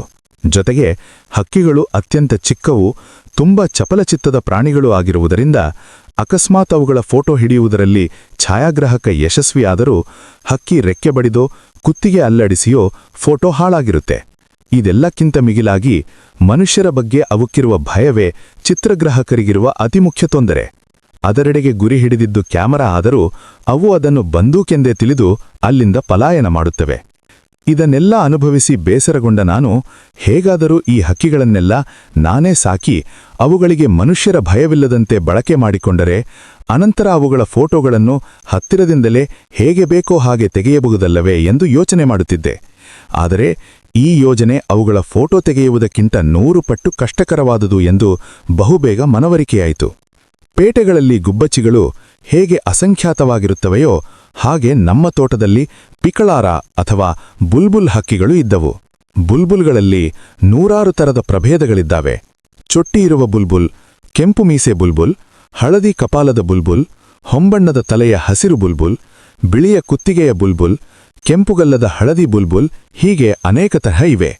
ಇವೆಲ್ಲ ಹಕ್ಕಿಗಳು ನಮ್ಮ ತೋಟದಲ್ಲಿ ಅಸಂಖ್ಯಾತವಾಗಿದ್ದವು. ಮನೆ ಹತ್ತಿರದ ಲಂಟಾನದ ಗಿಡಗಳಾಗಲಿ ಚೆರಿ ಗಿಡಗಳಾಗಲಿ ಹಣ್ಣಾದರೆ ಸಾಕು, ಅಲ್ಲಿ ಅವು ಸೇರಿಕೊಂಡು ಗಲಾಟೆಯೋ ಗಲಾಟೆ. ಮನೆ ಪಕ್ಕ ಪ್ರೈಮರಿ ಸ್ಕೂಲಿದ್ದ ಹಾಗೆ ನನಗೆ ಭಾಸವಾಗುತ್ತಿತ್ತು. ಆದರೆ ಫೋಟೋ ತೆಗೆಯೋಣೆಂದು ಹೋದರೆ ಸಾಕು, ಅಷ್ಟು ಹಕ್ಕಿಗಳು ಬುರ್ರನೆ ರೆಕ್ಕೆ ಬಡಿಯುತ್ತಾ ಮಿಕ್ಕ ಹಕ್ಕಿಗಳಿಗೆ ಎಚ್ಚರಿಕೆ ಕೂಗು ಕೂಗುತ್ತಾ ದಿಕ್ಕಾಪಾಲಾಗಿ ಪರಾರಿಯಾಗಿ ಬಿಡುತ್ತಿದ್ದವು. ಕಾಡಿನ ಈ ಚಿಕ್ಕಪುಟ್ಟ ಹಕ್ಕಿಗಳಲ್ಲಿ ಇನ್ನೊಂದು ಅಭ್ಯಾಸ ನಾನು ಗಮನಿಸಿದ್ದೇನೆ. ಇವುಗಳ ಗೂಡುಗಳಿಗೆ ಸದಾ ಕೇರೆ ಹಾವು, ಕೆಂಬೂತ, ಬೆಕ್ಕು, ಕೋಗಿಲೆಗಳು, ಗೂಬೆಗಳು ಕಾಟ ಕೊಡುತ್ತವೆ. ಅನೇಕ ಹಕ್ಕಿಗಳಂತೂ ಹಕ್ಕಿ ಮೊಟ್ಟೆಗಳನ್ನು ಕದ್ದು ತಿಂದೇ ಜೀವನಯಾಪನೆ ಮಾಡುತ್ತವೆ. ಮೊಟ್ಟೆ ಕದಿಯಲು ಹೋದಾಗೇನಾದರೂ ಕಾವು ಕೊಡುತ್ತಾ ಕುಳಿತಿದ್ದ ತಾಯಿ ಹಕ್ಕಿ ಸಿಕ್ಕರೆ ಅದನ್ನೂ ಅವು ಗುಳುಂ ಮಾಡುತ್ತವೆ. ಈ ಉಪದ್ರವಮಾರಿಗಳಿಂದೆಲ್ಲ ತಮ್ಮ ಗೂಡನ್ನು ರಕ್ಷಿಸಿಕೊಳ್ಳಲಾಗದ ಚಿಕ್ಕಪುಟ್ಟ ಅಸಹಾಯಕ ಹಕ್ಕಿಗಳು ಆದಷ್ಟು ಮನುಷ್ಯರ ಓಡಾಟ, ಬಳಕೆ ಇರುವಂತಹ ಜಾಗಗಳಲ್ಲೇ, ಎಂದರೆ ಮನೆಯ ಬಳಿ, ಸೌದೆಕೊಟ್ಟಿಗೆಯಲ್ಲಿ, ಸಸಿ ಚಪ್ಪರಿನ ಸೊಪ್ಪಿನಲ್ಲಿ, ಇಂತಹ ಜಾಗಗಳಲ್ಲಿ ತಮ್ಮ ಗೂಡನ್ನು ಕಟ್ಟುತ್ತವೆ. ಇದಕ್ಕೆ ಮುಖ್ಯ ಕಾರಣ ಅಪಾಯಕಾರಿ ಹಕ್ಕಿಗಳು ಮನುಷ್ಯರ ಓಡಾಡುವ ಜಾಗಗಳಲ್ಲಿ ಬರಲು ಅಂಜುತ್ತವೆ ಎಂಬುದು. ಒಮ್ಮೆ ನಮ್ಮ ಸಸಿ ಚಪ್ಪರಿನ ಪಕ್ಕ ಹೊದಸಿದ್ದ ಅಡ್ಡ ತಡಕೆಯ ಸೊಪ್ಪಿನಲ್ಲಿ ಒಂದು ಪಿಕಳಾರ ಹಕ್ಕಿ ಗೂಡು ಮಾಡಿತ್ತು. ನಾನು ಸಸಿಗಳನ್ನು ನೋಡಲು ಹೋದಾಗೆಲ್ಲ ನನ್ನ ಮಗಳು ಸುಸ್ಮಿತಾಳನ್ನು ಕರೆದೊಯ್ದು ಚುಕ್ಕೆ ಚುಕ್ಕೆಗಳಿರುವ ಕೆಂಬಣ್ಣದ ಮೊಟ್ಟೆಗಳನ್ನು ಹಕ್ಕಿಗೂಡನ್ನು ತೋರಿಸುತ್ತಿದ್ದೆ. ಇನ್ನು ಸ್ಕೂಲಿಗೆ ಹೋಗದ 5-6 ವರ್ಷದ ಅವಳಿಗೆ ಇವೇ ಮೊದಲ ಪಾಠಗಳಾಗಿದ್ದವು. ಕಾವು ಕೊಡುತ್ತಿದ್ದ ತಾಯಿ ಹಕ್ಕಿ ನಾವು ಚಪ್ಪರದ ಒಳಗೆ ಹೋಗುತ್ತಲೂ ನಮಗೆ ಗೊತ್ತಾಗದಂತೆ ತಡಕೆಯ ಇನ್ನೊಂದು ಬದಿಯಿಂದ ಹಾರಿ ಹೋಗುತ್ತಿತ್ತು. ನಾವು ಹಿಂದಿರುಗುತ್ತಲೂ ಮತ್ತೆ ಬಂದು ಕಾವು ಕೂರುತ್ತಿತ್ತು. ಹೀಗೆ ಕೆಲವು ದಿನ ನಡೆಯಿತು. ಆದರೆ ಒಂದು ದಿನ ಮಾತ್ರ ನಾವು ಹೋದಾಗ ತಾಯಿ ಹಕ್ಕಿ ಅಲ್ಲಿರಲಿಲ್ಲ. ಬರೀ ಮೊಟ್ಟೆಗಳು ಮಾತ್ರ ಇದ್ದವು. ತಾಯಿ ಹಕ್ಕಿಗೆ ನಾವು ಬರುವ ಮೊದಲೇ ಹಾರಿ ಹೋಗಿರಬೇಕೆಂದು ತಿಳಿದು ನಾವು ಹಿಂದಿರುಗಿದೆವು. ಆದರೆ ಸಂಜೆ ನೋಡಿದಾಗಲೂ ಗೂಡು ಖಾಲಿಯಿತ್ತು, ಮೊಟ್ಟೆಗಳು ಮಾತ್ರ ಇದ್ದವು. ತಾಯಿ ಹಕ್ಕಿಗೆ ಏನೋ ತೊಂದರೆಯಾಗಿರಬಹುದು ಎಂದು ಅನುಮಾನಿಸಿದೆ. ಆದರೂ ಆ ಬಗ್ಗೆ ಹೆಚ್ಚು ಯೋಚಿಸದೆ ಮನೆಗೆ ಹಿಂದಿರುಗಿದೆ. ಮಾರನೇ ದಿನ ಮತ್ತೆ ಹೋದಾಗ ಸುಸ್ಮಿತಾ ನನ್ನ ಜೊತೆ ಇದ್ದಳು. ಆಗಲೂ ಗೂಡಿನಲ್ಲಿ ಮೊಟ್ಟೆಗಳು ಮಾತ್ರ, ತಾಯಿ ಹಕ್ಕಿಯ ಸುಳಿವಿರಲಿಲ್ಲ. ಮೊಟ್ಟೆಗಳನ್ನು ಮುಟ್ಟಿ ನೋಡಿದೆ. ಸಾಧಾರಣವಾಗಿ ಬೆಚ್ಚಗಿರಬೇಕಾದ ಮೊಟ್ಟೆಗಳು ತಣ್ಣಗಾಗಿದ್ದವು. ಎಂದರೆ ಬಹುಕಾಲದಿಂದ ತಾಯಿ ಹಕ್ಕಿ ಕಾವು ಕುಳಿತನ್ನು ನಿಲ್ಲಿಸಿದೆ. ಏನಾಗಿರಬಹುದು ಎಂದು ಚಪ್ಪರದ ಆಚೆಗೆ ಇಣಿಕಿ ನೋಡಿದೆ. ಅಲ್ಲಿ ತಾಯಿ ಹಕ್ಕಿಯ ಪುಕ್ಕಗೆಲ್ಲ ಚೆಲ್ಲಾಪಿಲ್ಲಿಯಾಗಿ ಕಂತೆ ಕಂತೆ ಬಿದ್ದು ಬದ್ದಿತ್ತು. ಗೂಬೆಯೋ ಏನೋ ರಾತ್ರಿ ಬಂದು ಕಾವು ಕುಳಿತ ಹಕ್ಕಿಯನ್ನು ಹಿಡಿದು ಅಲ್ಲೇ ಪುಕ್ಕವೆಲ್ಲ ಕಿಡಿದು ತಿಂದಿದೆ. ಅದಕ್ಕೆ 2 ದಿನದಿಂದ ಹಕ್ಕಿ ಕಾವು ಕುಳಿತಿಲ್ಲ. ಇನ್ನು ಮೊಟ್ಟೆಗಳು ತಬ್ಬಲಿಗಳೇ ಸರಿ. ಸುಸ್ಮಿತಾಳಿಗೆ ಏನಾಗಿದೆ ಎಂದು ವಿವರಿಸಿ ಅಲ್ಲಿ ಬಿದ್ದಿದ್ದ ಪುಕ್ಕಗಳನ್ನೆಲ್ಲ ತೋರಿಸಿದೆ. ತೀರಾ ಚಿಕ್ಕವಳಿದ್ದ ಅವಳಿಗೆ ಹೆಚ್ಚಿಗೆ ಏನೂ ಅರ್ಥವಾಗಿರಲಾರದು. ಆದರೂ ಈಗ ಮೊಟ್ಟೆ ಒಡೆದು ಮರಿ ಬರೋಲ್ವಾ ಎಂದು ಕೇಳಿದಳು. ಅವಳಿಗೆ ಹಕ್ಕಿ ಕಾವು ಕುಳಿತು ಶಾಖ ಕೊಡುವುದು ಎಷ್ಟು ಅಗತ್ಯ ಎಂದು ವಿವರಿಸಿದೆ. ಅದಕ್ಕೆ ಅವಳು ಹಂಗಾದರೆ ನಾವೇ ಶಾಖ ಕೊಡೋಣ ಎಂದು ಹೇಳಿದಳು. ಶಾಖ ಕೊಡುವುದು ಎಂದರೆ ಬೆಂಕಿಯಲ್ಲಿ ಬಿಸಿ ಮಾಡುವುದು ಎಂದು ತಿಳಿದಿದ್ದಳೋ ಏನೋ. ಮೊಟ್ಟೆಗಳಿಗೆ ಕೃತಕವಾಗಿ ಕಾವು ಕೊಟ್ಟು ಮರಿ ಮಾಡುವ ಇನ್ಕ್ಯುಬೇಟರ್ಗಳನ್ನು ನಾನು ನೋಡಿದ್ದೆ. ಆದರೆ ನನ್ನ ಬಳಿ ಆ ರೀತಿ ನಿಯಂತ್ರಿತ ಶಾಖ ಕೊಟ್ಟು ಮೊಟ್ಟೆ ಮರಿ ಮಾಡುವ ಸಾಧನಗಳೇನೂ ಇರಲಿಲ್ಲ. ಆದರೂ ಸುಸ್ಮಿತಾ ನಾವೇ ಶಾಖ ಕೊಡೋಣ ಎಂದು ಹೇಳಿದ್ದರಿಂದ ಹೇಗಿದ್ದರೂ ಈ ಮೊಟ್ಟೆಗಳು ಹಾಳಾದಂತೆಯೇ ನಾನೇ ಯಾಕೆ ಒಂದು ಪ್ರಯೋಗಕ್ಕೆ ಇವನ್ನು ಉಪಯೋಗಿಸಿಕೊಳ್ಳಬಾರದು ಎನ್ನಿಸಿತು. ಮೆಲ್ಲಗೆ ಗೂಡು ಸಮೇತ 3 ಮೊಟ್ಟೆಗಳನ್ನು ಎತ್ತಿಕೊಂಡು ಮನೆಗೆ ಬಂದೆವು. ಮನೆಗೇನೋ ತಂದೆವು. ಆದರೆ ಹಕ್ಕಿ ಕಾವು ಕೊಟ್ಟಂತೆ ಅವುಗಳಿಗೆ ಏಕಪ್ರಕಾರವಾಗಿ ಹೇಗೆ ಶಾಖ ಕೊಡುವುದು ಬಗೆಹರಿಯಲಿಲ್ಲ. ಜೊತೆಗೆ ಪಿಕಳಾರದ ಮೈಶಾಖ ಎಷ್ಟು ಇರುತ್ತದೆ ಎಂದು ನನಗೆ ಗೊತ್ತಿರಲಿಲ್ಲ. ಕೊನೆಗೆ ನಾನು ಮೊಟ್ಟೆಗಳನ್ನು ಊಟದ ಮನೆಯಲ್ಲಿ 40 ಕ್ಯಾಂಡಲಿನ ದೀಪದ ಅಡಿ ದಾರ ಕಟ್ಟಿ ನೇತು ಹಾಕಿದೆ. ಮೊಟ್ಟೆಗಳು ಒಡೆದು ಮರಿ ಬರಬಹುದು ಎಂಬ ದೂರದ ಆಸೆಯೂ ನನಗಿರಲಿಲ್ಲ. ಏಕೆಂದರೆ ತಾಯಿ ಹಕ್ಕಿ ಸತ್ತ ಮೇಲೆ ಸುಮಾರು 2 ದಿನದವರೆಗೆ ಮೊಟ್ಟೆಗಳು ತಣ್ಣಗಾಗಿ ಬಿದ್ದಿದ್ದವು. ಜೊತೆಗೆ ಬಿನಶಾಖ ಪಿಕಳಾರದ ಹಕ್ಕಿಯ ಶಾಖದಂತೆ ಕಾಣಲಿಲ್ಲ.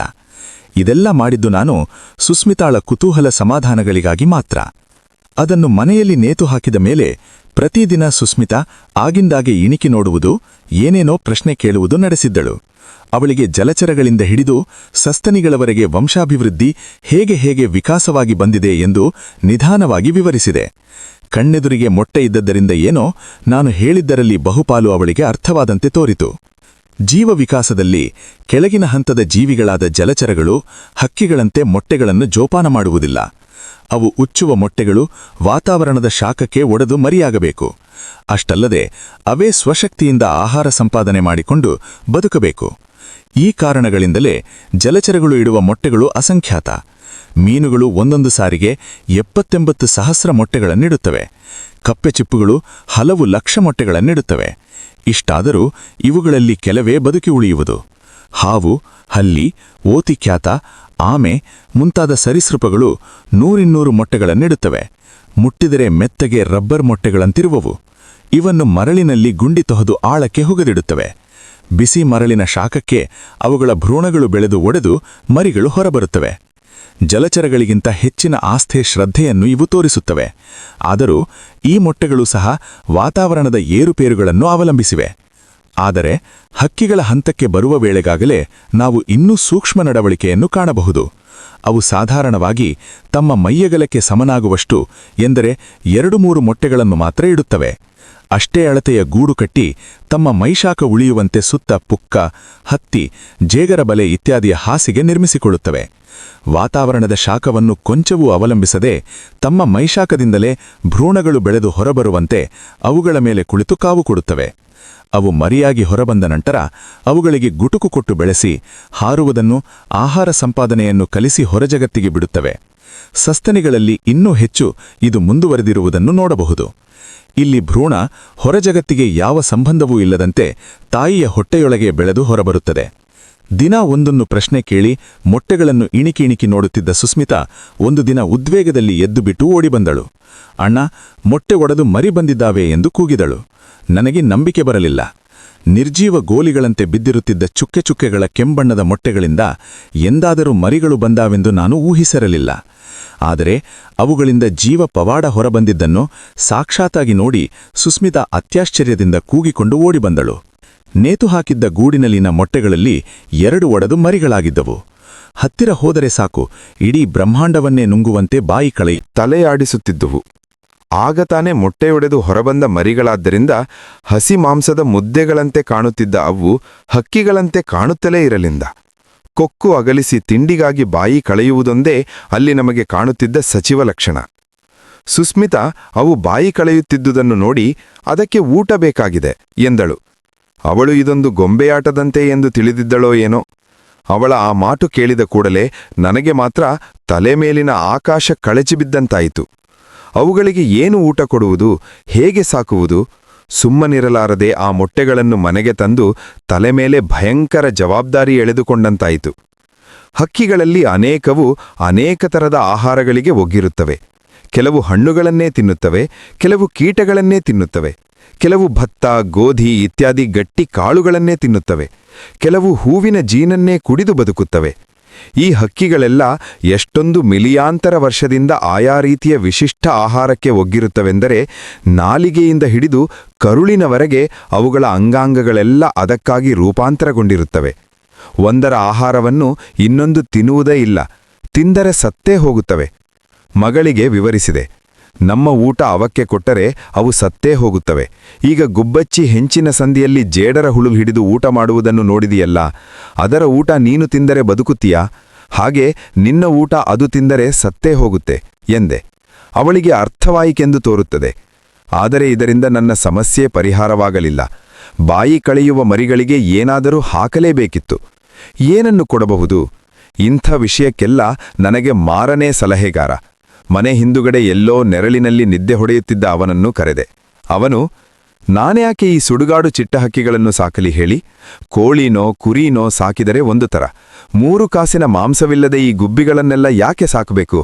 ಇದರ ಬದಲು 4 ಕೋಳಿ ಪಿಳ್ಳೆ ತಂದುಕೊಡ್ತೀನಿ, ಸಾಕಿ, ನಂಟರು ಮನೆಗೆ ಬಂದರೆ ಸಾರು ಮಾಡಬಹುದು ಎಂದು ಹಕ್ಕಿಮರಿಯನ್ನು ಸಾಕುವ ನನ್ನ ಯೋಚನೆಯನ್ನೇ ತಿರಸ್ಕರಿಸಿದ. ನನಗೆ ಬಂದಿರುವ ನೈತಿಕ ಉಭಯ ಸಂಕಟ ಅವನ ತಲೆಗೇ ಹೋಗಲಿಲ್ಲ. ಆಮೇಲೆ ನನ್ನ ಬಳಿ ಇದ್ದ ಸಲೀಂ ಆಲಿ ಹಾಗೂ ಇತರ ಪಕ್ಷಿ ಸನ್ನಿಭರ ಪುಸ್ತಕ ತಿರುವಿ ಹಾಕಿದೆ. ಅವರು ಯಾರೂ ಹಕ್ಕಿಮರಿಗಳನ್ನು ಸಾಕುವುದರ ಬಗ್ಗೆ ಏನನ್ನೂ ಬರೆದಿರಲಿಲ್ಲ. ಬುಲ್ಬುಲ್ ಹಕ್ಕಿಗಳು ಫಲ ಮತ್ತು ಕೀಟಾಹಾರಿ ಪಕ್ಷಿಗಳು ಎಂದು ಒಂದೇ ವಾಕ್ಯದಲ್ಲಿ ಅವುಗಳ ಇತ್ಯೋಪರಿಗಳನ್ನೆಲ್ಲ ಮುಗಿಸಿದ್ದರು.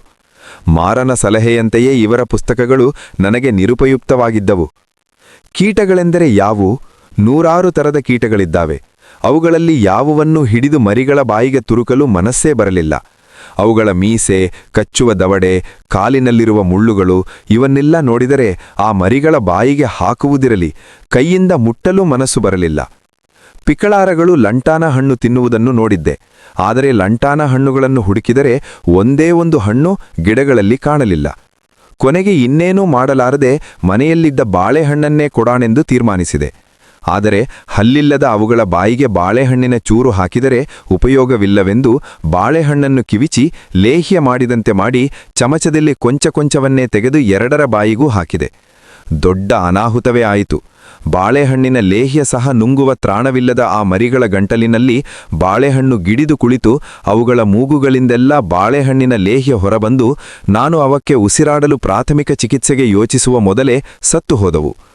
ನಾನೇ ಸಾಯಿಸಿದೆ ಎಂದು ಕೋಪಗೊಂಡ ಸುಸ್ಮಿತಾ ಅಳುತ್ತಾ ತನ್ನ ಪುಟ್ಟ ಕೈಗಳಿಂದ ನನ್ನ ಕಾಲಿಗೆ ರಪರಪ ಹೊಡೆದಳು. ನಾನು ಕೂಡಲೇ ಮಾಡಿದ ಮೊದಲ ಕೆಲಸ ಎಂದರೆ ಇನ್ನೂ ಮರಿಯಾಗದಿದ್ದ ಮೊಟ್ಟೆಯೊಡನೆ ಬಾಯಲ್ಲಿ ಬಾಳೆಹಣ್ಣು ಮೆತ್ತಿಕೊಂಡು ಸತ್ತ ಹಕ್ಕಿಗಳ ಸಮೇತ ಇಡೀ ಗೂಡನ್ನು ಉಳಿದಿದ್ದ ಬಾಳೆಹಣ್ಣಿನ ಲೇಹ್ಯವನ್ನು ಒಯ್ದು ಕಾಡೊಳಗೆ ಎಸೆದು ಬಂದೆ. ತಡದರೆ ಆ ಮೊಟ್ಟೆಯಿಂದಲೂ ಮರಿ ಹೊರಬರುತ್ತದೆ ಎಂದು ನನಗೆ ದಿಗಿಲಾಗಿತ್ತು. ಹಕ್ಕಿಮರಿಗಳನ್ನು ನಾನೇ ಸಾಕಿ ಫೋಟೋ ತೆಗೆಯಬೇಕೆಂಬ ನನ್ನ ಯೋಜನೆ ಪ್ರಾಥಮಿಕ ಹಂತದಲ್ಲೇ ನುಚ್ಚುನೂರಾಯಿತು. ಹಕ್ಕಿಮರಿಗಳನ್ನು ಸಾಕಿ ಫೋಟೋ ತೆಗೆಯಬೇಕೆಂಬ ನನ್ನ ಯೋಜನೆಯನ್ನು ನಾನು ಕೈಬಿಟ್ಟೆ. ಆದರೂ ನಮಗ್ಯಾಕೆ ಈ ಮರಿಗಳನ್ನು ಸಾಕಲಾಗುವುದಿಲ್ಲ? ವಿಜ್ಞಾನ ಇಷ್ಟೊಂದು ಮುಂದುವರಿದಿರಬೇಕಾದರೆ ಇದು ಮಹಾಕಷ್ಟವೇ ಎಂದು ಯೋಚಿಸುತ್ತಿದ್ದೆ.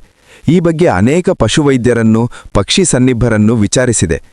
ಎಲ್ಲರೂ ಮಾರನಂತೆ ಕೋಳಿ, ಪಾರಿವಾಳ ಮುಂತಾದವನ್ನು ಸಾಕುವ ಬಗ್ಗೆ ಸಲಹೆ ಕೊಡುತ್ತಿದ್ದರೆ ಹೊರತು ಕಾಡಿನ ಚಿಕ್ಕಪುಟ್ಟ ಹಕ್ಕಿಗಳು ಎಂದು ಕೂಡಲೇ ಅವುಗಳ ಸಹವಾಸಕ್ಕೆ ಮಾತ್ರ ಹೋಗಬೇಡಿರೆಂದು ಎಚ್ಚರಿಕೆ ಕೊಡುತ್ತಿದ್ದರು. ಆ ಮರಿಗಳನ್ನು ಅವುಗಳ ತಾಯಂದಿರ ಹೊರತು ಬೇರೆಯವರಿಗೆ ಸಾಕಲು ಕಷ್ಟಸಾಧ್ಯ ಎಂಬುದು ಅವರ ಅಭಿಪ್ರಾಯ. ಇಷ್ಟರಲ್ಲಿ ಇನ್ನೊಮ್ಮೆ ನಾನು ಹಕ್ಕಿಮರಿಗಳನ್ನು ಸಾಕುವ ತೊಂದರೆಗೆ ಸಿಕ್ಕಿಕೊಂಡೆ. ನಮ್ಮ ಮನೆ ಎದುರಿಗಿದ್ದ ಹಲಸಿನ ಮರದ ಒಂದು ಕೊಂಬೆಯು ರಾತ್ರಿ ಗಾಳಿ ಮಳೆಗೆ ಮುರಿದು ಬಿದ್ದಿತ್ತು. ಅದನ್ನು ತೋಟದೊಳಗೆ ಬಿಸಾಡಲು ಹೋದಾಗ ಅದರ ಎಲೆಗಳ ನಡುವೆ ಎಲೆಗಳನ್ನೇ ಹೊಲಿದು ಮಾಡಿದ ಟುವಿ ಹಕ್ಕಿಯ ಗೂಡೊಂದು ಕಣ್ಣಿಗೆ ಬಿತ್ತು. ಇಣಿಕಿ ಒಳಗೇನಿದೆ ನೋಡಿದೆ. ನನಗೆ ಚಿಂತೆಯಾಗುವಂತೆ 3 ಹಕ್ಕಿಮರಿಗಳು ಬಾಯಿ ಕಳೆಯುತ್ತ ಕುಳಿತಿದ್ದವು. ಹಿಂದಿನ ಸಾರಿ ಆಗಿದ್ದೆಲ್ಲ ಜ್ಞಾಪಕಕ್ಕೆ ಬಂದು ಈ ಸಾರಿ ಸುಸ್ಮಿತಾಳಾಗಿ ಈ ವಿಷಯ ತಿಳಿಸಲು ಹೋಗಲಿಲ್ಲ. ಆ ಕೊಂಬೆ ಎಲ್ಲಿಂದ ಮುರಿದು ಬಿದ್ದಿದೆ ಎಂದು ನೋಡಿ ಮುರಿದ ಕೊಂಬೆಯನ್ನು ಅದೇ ಜಾಗಕ್ಕೆ ಭದ್ರವಾಗಿ ಸಿಕ್ಕಿಸಿದೆ. ಕೊಂಬೆ ಮುರಿದಿದ್ದರಿಂದ ಅದರ ಎಲೆಗಳೆಲ್ಲ ಆಗಲೇ ಬಾಡಲಾರಂಭಿಸಿದ್ದವು. ಆದರೂ ಅವುಗಳ ತಾಯಿಯೇ ಬಂದು ಮರಿಗಳ ಯೋಗಕ್ಷೇಮ ನೋಡಲಿ ಎಂಬುದೇ ನನ್ನ ಉದ್ದೇಶ. ತಾಯಿ ಹಕ್ಕಿಯೇನೋ ಬಂತು, ಆದರೆ ಅಲ್ಲಿ ಇಲ್ಲಿ ಟುವಿ ಎಂದು ಕೂಗಿಕೊಂಡು ಓಡಾಡಿತೆ ಹೊರತು ಗೂಡಿನ ಹತ್ತಿರ ಸುಳಿಯಲಿಲ್ಲ. ಕೊಂಬೆಯ ಎಲೆಗಳು ಬಾಡಿದ್ದರಿಂದ ಅಥವಾ ಮುರಿದ ಕೊಂಬೆಯಾದ್ದರಿಂದ ತನ್ನ ಜೀವಕ್ಕೆ ಅಪಾಯವಿದೆ ಎಂದು ಆಲೋಚಿಸಿ ಕಾಡಿಗೆ ಹೋದದು ಹಿಂದಿರುಗಲಿಲ್ಲ. ಆ ಗೂಡಿನ ಮರಿಗಳು ಮೈಮೇಲೆಲ್ಲ ಪುಕ್ಕ ಬರುವಷ್ಟು ಬೆಳೆದಿದ್ದವು. ತಾಯಿ ಆ ಮರಿಗಳನ್ನು ತಿರಸ್ಕರಿಸಿದರೆ ಎಂತಿದ್ದರೂ ಸಾಯುವ ಆ ಮರಿಗಳನ್ನು ಈ ಸಾರಿಯಾದರೂ ಸಾಕಲು ಸಾಧ್ಯವೇ, ಪ್ರಯತ್ನಿಸಬೇಕೆಂದು ಯೋಚಿಸಿದ್ದೆ. ಆದರೆ ತಾಯಿ ಹಕ್ಕಿ ಖಾತರಿಯಾಗಿ ಅವುಗಳನ್ನು ತೊರೆದಿದೆ ಎಂದು ಗೊತ್ತಾಗುವವರೆಗೂ ಗೂಡಿನ ತಂಟೆಗೆ ಹೋಗಲಿಲ್ಲ. 2 ದಿನಗಳಾದರೂ ತಾಯಿ ಹಕ್ಕಿ ಸುಳಿವಿಲ್ಲ. ಅಷ್ಟೇ ಅಲ್ಲದೆ 3 ಮರಿಗಳಲ್ಲಿ 1 ಮರಿ ಹಸಿವು ತಡೆಯಲಾರದೆ ಸತ್ತೇ ಹೋಗಿತ್ತು. ಮಿಕ್ಕೆರಡು ದುರ್ಬಲವಾಗಿ ಸಾಯುವ ಹಂತದಲ್ಲಿದ್ದವು. ತಾಯಿ ಹಕ್ಕಿ ಬರಬಹುದು ಎಂದು ಇನ್ನೂ ತಡದರೆ ಅವೂ ಸಾಯುವುದರಲ್ಲಿ ಸಂಶಯವಿರಲಿಲ್ಲ. ಆ ಮರಿಗಳನ್ನು ತಬ್ಬಲಿ ಮಾಡಿ ನನ್ನ ತಲೆ ಮೇಲೆ ಹಾಕಿದ ತಾಯಿ ಹಕ್ಕಿಗೆ ಶಪಿಸುತ್ತಾ ಸತ್ತ ಮರಿಯ ಶವವನ್ನು ತೆಗೆದೆಸೆದು ಮಿಕ್ಕ ಮರಿಗಳನ್ನು ಗೂಡಿನೊಂದಿಗೆ ಮನೆಗೆ ತಂದೆ. ಪಿಕಳಾರದ ಮರಿಗಳು ಬಾಳೆಹಣ್ಣು ತಿಂದು ಸತ್ತ ಮೇಲೆ ನಾನು ತುಂಬಾ ಆಲೋಚಿಸಿ ಈ ಮರಿಗಳಿಗೆ ಒಂದು ಆಹಾರದ ಫಾರ್ಮುಲಾ ಕಲ್ಪಿಸಿದ್ದೆ. ಕೋಳಿ ಮೊಟ್ಟೆಯೊಳಗಿನ ಬಿಳುಪನ್ನು ಇವುಗಳಿಗೆ ಆಹಾರವಾಗಿ ಕೊಟ್ಟರೆ ಆಗಬಹುದು ಎಂದು ತೀರ್ಮಾನಿಸಿದ್ದೆ. ಏಕೆಂದರೆ ಕೋಳಿ ಮೊಟ್ಟೆಯೊಳಗಿನ ಬಿಳುಪು ವಾಸ್ತವವಾಗಿ ಮೊಟ್ಟೆಯೊಳಗೆ ಬೆಳೆಯುವ ಭ್ರೂಣಕ್ಕೆ ಆಹಾರವಾಗಿಯೇ ಇರುವುದು. ಇನ್ನೂ ಬೆಳೆಯದ ಭ್ರೂಣಗಳೇ ಆಹಾರವಾಗಿ ಇದನ್ನು ತೆಗೆದುಕೊಳ್ಳಬೇಕಾದರೆ ಇನ್ನು ಮೊಟ್ಟೆಯೊಡೆದು ಹೊರಬಂದಿರುವ ಮರಿಗಳಿಗೆ ಇದು ಆಗದೆ. ಈ ಸಾರಿ ಮರಿಗಳಿಗೆ ಚಮಚದಲ್ಲಿ ಆಹಾರ ಕೊಡಲಿಲ್ಲ. ತಾಯಿಯ ಕೊಕ್ಕನ್ನೇ ಹೋಲುವಂತಹ ಚಿಮ್ಮಟವೊಂದನ್ನು ತಂದು ಅದರಲ್ಲಿ ಅರೆಬರೆ ಬೇಯಿಸಿದ ಕೋಳಿ ಮೊಟ್ಟೆಯ ಬಿಳುಪನ್ನು ಚೂರು ಚೂರೇ ತೆಗೆದು ಬಾಯಿಗೆ ಹಾಕಿದೆ. ಮರಿಗಳು ಬೆಳೆದದ್ದರಿಂದಲೇ ಏನೋ ಆಹಾರ ಏನೂ ತೊಂದರೆ ಕೊಡದೆ ಅವುಗಳ ಗಂಟಲಿನಲ್ಲಿ ಇಳಿಯಿತು. ಅಷ್ಟೇ ಅಲ್ಲದೆ ಆ ಹಕ್ಕಿ ಮರಿಗಳು ಪುಕ್ಕಗೂಡಿಸಿಕೊಂಡು ದಿನದಿಂದ ದಿನಕ್ಕೆ ಬೆಳೆದು ದೊಡ್ಡವಾದವು. ಆಹಾರ ಕೊಡಲು ಹೋದಾಗ ಒಮ್ಮೊಮ್ಮೆ ಗೂಡಿನಿಂದ ಹಾರಿ ಹೆಗಲಿನ ಮೇಲೋ ತಲೆಯ ಮೇಲೋ ಕುಳಿತುಕೊಳ್ಳುತ್ತಿದ್ದವು. ಸುಸ್ಮಿತಾಳಗಂತೂ ಇದೊಂದು ಅತ್ಯಾನಂದದ ಸಂಗತಿಯಾಗಿತ್ತು. ಆದರೆ ಈ ಹಕ್ಕಿ ಮರಿಗಳಿಗಿದ್ದ ದೊಡ್ಡ ತೊಂದರೆ ಎಂದರೆ ತಾಯಿಯಿಂದ ಒದಗುತ್ತಿದ್ದ ಶಿಕ್ಷಣ ಇಲ್ಲದಿದ್ದುದು. ಅವು ಎಷ್ಟೊಂದು ಬೆಪ್ಪುಗಳಾಗಿದ್ದವು ಎಂದರೆ ಆಹಾರವನ್ನು ಕೊಕ್ಕಿನಿಂದ ತೆಗೆದು ಸ್ವತಃ ತಿನ್ನಲೂ ಸಹ ಬರುತ್ತಿರಲಿಲ್ಲ. ದೊಡ್ಡದಾದ ಮೇಲೂ ಚಿಮ್ಮಟದಲ್ಲಿ ಗಂಟಲಿಗೆ ಆಹಾರ ತುರುಕಲೇಬೇಕಿತ್ತು. ಇಲ್ಲವಿದ್ದರೆ ಹಸಿದರೆ ಹೇಗಾದರೂ ಅವೇ ಆಹಾರ ತಿನ್ನುವುದನ್ನು ಕಲಿಯುತ್ತವೆ ಎಂದು. ಒಂದು ದಿನ ಉಪವಾಸ ಕೆಡವಾದ ಮೇಲೆ ಅವಕ್ಕೆ ಜ್ಞಾನೋದಯವಾಯಿತು. ಬೇಯಿಸಿದ ಕೋಳಿ ಮೊಟ್ಟೆಯ ಬಿಳುಪನ್ನು ಕೊಕ್ಕಿನಿಂದ ಕುಕ್ಕಲಾರಂಭಿಸಿದವು. ಆದರೆ ಮೊಟ್ಟೆಯ ಬಿಳುಪು ಕೊಕ್ಕಿನಿಂದ ಜಾರುತ್ತಿತ್ತು. ಆದ್ದರಿಂದ ಅನ್ನದ ಅಗುಳನ್ನು ತಿನ್ನಬಹುದು ಎಂದು ಅನ್ನದ ಅಗುಳನ್ನು ಕೊಟ್ಟೆ. ಅವು ಅಗುಳುಗಳನ್ನು ಹುಳುಗಳೆಂದೇ ತಿಳಿದುವೋ ಏನೋ. ಅವುಗಳನ್ನು ಕಚ್ಚಿ ಕುಕ್ಕಿ ತುಂಡು ತುಂಡು ಮಾಡಿ ತಿಂದವು.